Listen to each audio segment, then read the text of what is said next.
You found it. Your home for the best content on your favorite team, the Fighting Tigers of LSU. Do us a favor. Subscribe to the channel. Leave your comments below. And be sure to smash that like button.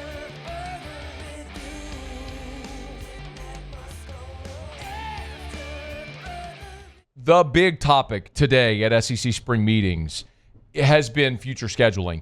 And Greg Sankey has this sort of arbitrary, self-imposed deadline of December 1st to decide a future format. Remember, the SEC won't decide on a future football scheduling model until they know what the college football playoff model is. That's to say, they're not going to go to a 9-game schedule unless if the playoff expands to 16, which we're expecting, but also if there seemingly is more assurances for the SEC that they'll get at least 4 teams in if there's 4 auto bids or however it may look.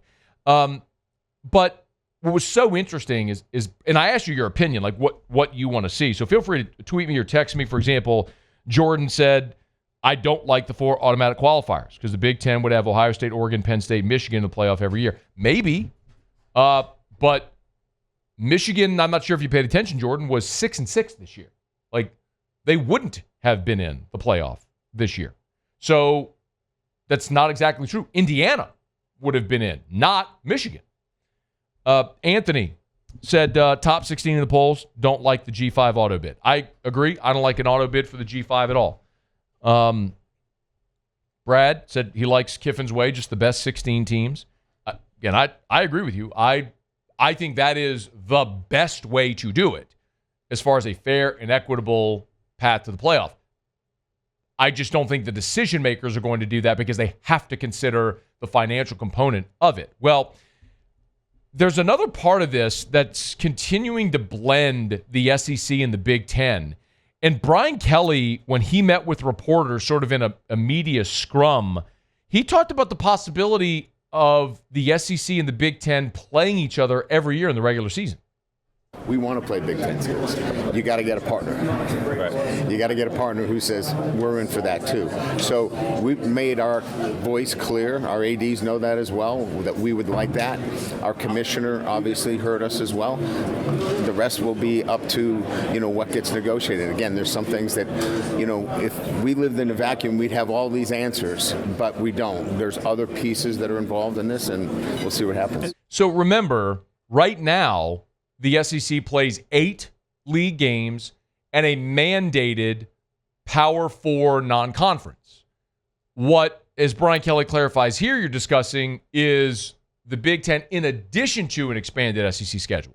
We want to play in regular season. Regular season. Okay. Yeah, we would like that. Yeah. Multiple or one? We think one would do it for us to add to our schedule. We want to compete against the Big Ten. Look, the Big Ten right now holds it on the SEC. They've won the last 2 national championships, okay? That's the reality of it. We want to get challenged in that regard, and we'd like to be able to get that done. That is up to our commissioner and the ADs to see if that can happen or not. But that's the wish of the room. Brian, just to clarify, 9 SEC plus a Big Ten game? That's correct. That's correct, yeah. You hear, Doug, you following this? The SEC coaches collectively got in a room to discuss future scheduling, and what the SEC coaches agreed upon is 9 league games and a game against a Big Ten opponent. Now, how does that shake out? I don't know. Is it 1 versus 1, 2 versus 2, and on down the list? Is it a permanent deal? Is it a rotating? I don't know. That's all to be determined. But effectively what he's saying is you want to play 9 SEC games and a Big Ten opponent. That would be 10 marquee games on your schedule and then your 2 garbage non-conference games that nobody wants to see, but you have anyway because it's a gate receipt. But think about what they're thinking is further competitive balance, separating the SEC and Big Ten from every other league, but also the revenue.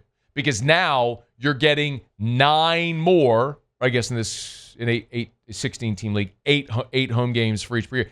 8 more marquee games onto the SEC's schedule, and then 9 or another weekend, I should say, of SEC games. You're getting another weekend of SEC games and a marquee game against 8 marquee games against a Big Ten opponent every year in your TV contract. So You're talking about 16 more television windows per year onto your TV deal, which is going to make even more lucrative.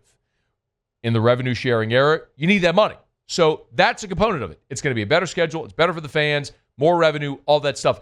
The thing that is most important, though, is you're not going to play 9 SEC games and a Big Ten team if you don't have assurances of an expanded playoff and access for SEC teams. And that's what Brian Kelly was asked about this schedule, the 9 SEC games, the 1 Big Ten game being contingent upon an expanded playoff. That's a big part of this, right? But I don't think that you have anybody in our room that's not willing to play other teams in the SEC or cross over and play the Big Ten. They just happen to be all tied together right now. There's just been so much conversation on all of this. And the other component as well that's got to be determined, and this is fascinating, is Greg Sankey talked about secondary rivalries. So remember, you've got Alabama-Auburn. You've got Texas A&M. You've got Florida-Georgia. You've got Ole Miss-Mississippi State. Like, you've got these primary rivalries that are going to be played every year. But what about the secondary rivalries? Alabama-Tennessee, Texas-Oklahoma, Auburn-Georgia.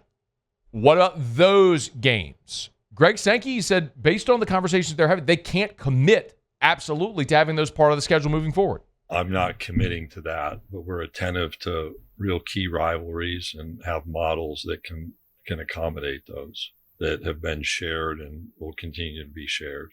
The conversation about annual games that need to be played has been a focus since August of 21 when we had our first gathering of athletics directors and talked about what the schedule might look like. And we have, renewal of a rivalry as well. So it's not only those that have always been played, the South Soldiers rivalry, but others that are back.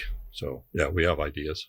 Have ideas. You don't have a lot of solutions, and it's not even a real possibility unless you have an expanded league, because you're not going to keep this stupid cockamamie 6-1-1 thing that they did for like, you just can't in a 16-team league have that kind of schedule. You'll go 20 years up playing teams in your league, which is not plausible or sensible. So how do they make it work? Something we'll see as they develop. But again, December 1st is sort of the self-imposed deadline there by Greg Sankey. Hey, thanks so much for watching. Please leave your comments. I love to interact, and be sure to hit the red subscribe button below.